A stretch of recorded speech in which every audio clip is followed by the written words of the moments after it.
Campus ജീവിതം ആദ്യമായി സ്വപ്നം കാണാൻ തുടങ്ങുന്നയിടം. സ്വാതന്ത്ര്യം, സൗഹൃദം, കലാപം, പ്രണയം എല്ലാം ഒന്നിച്ചു ചേർന്ന ഒരു കാലഘട്ടം. സൂര്യനസ്തമിക്കാത്ത മനുഷ്യൻ അങ്ങനെയൊരു ക്യാമ്പസ് കാലത്തിൻ്റെ ഓർമ്മപ്പാടാണ്. മണ്ണുത്തി വെറ്റിനറി കോളേജ് ക്യാമ്പസിലെ ഒരു കാലഘട്ടം തുറക്കപ്പെടുമ്പോൾ അത് വെറുമൊരു സ്ഥലമല്ല, നമ്മൾ ഓരോരുത്തരും എവിടെയോ ജീവിച്ചു കഴിഞ്ഞ ഒരു കാലമാണ്. ഹോസ്റ്റൽ കോറിഡോറുകൾ, രാത്രി നീളുന്ന ചർച്ചകൾ, ചിരിയും കലഹവും, നിസാരമായി തോന്നിയ നിമിഷങ്ങൾ വർഷങ്ങൾക്ക് ശേഷം ജീവിതത്തെ നിർവചിക്കുന്ന ഓർമ്മകളാകുന്ന അനുഭവം.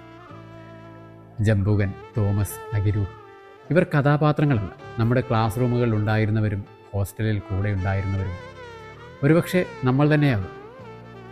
കാലം മുന്നോട്ട് പോകുന്നത് സെക്ടറിലൂടെയാണ്, നിസ്വാരലിലൂടെയാണെന്ന് നിശബ്ദമായി പറഞ്ഞു തരുന്നൊരു ക്യാമ്പസ് രാഷ്ട്രീയം ഈ നോവലിലുടനീളം ഒഴുകുന്നു. പരിമിതികൾക്കിടയിൽ നിന്ന് സ്വപ്നങ്ങൾ എങ്ങനെ വഴികണ്ടെത്തുന്നു എന്ന് അറിയാൻ ആഗ്രഹിക്കുന്നത് ഈ പുസ്തകം വായിക്കുന്നു.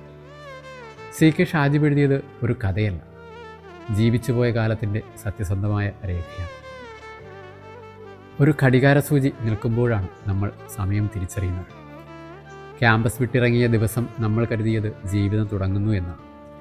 പക്ഷേ ഇവിടെ വായിച്ചാൽ മനസ്സിലാകും, അന്നാണ് ജീവിതം നമ്മളിൽ നിന്ന് നിശബ്ദമായി മാറി നിന്നത്. സൂര്യനസ്തമിക്കാത്ത മനുഷ്യൻ വായനയല്ല, ഒരു തിരിഞ്ഞുനോട്ടമാണ്. നിന്നുപോയ കാലത്തോട് മൗനമായി പറഞ്ഞ ഒരു നന്ദി. CK ഷാജിബ് എഴുതിയ സൂര്യനസ്തമിക്കാത്ത മനുഷ്യൻ.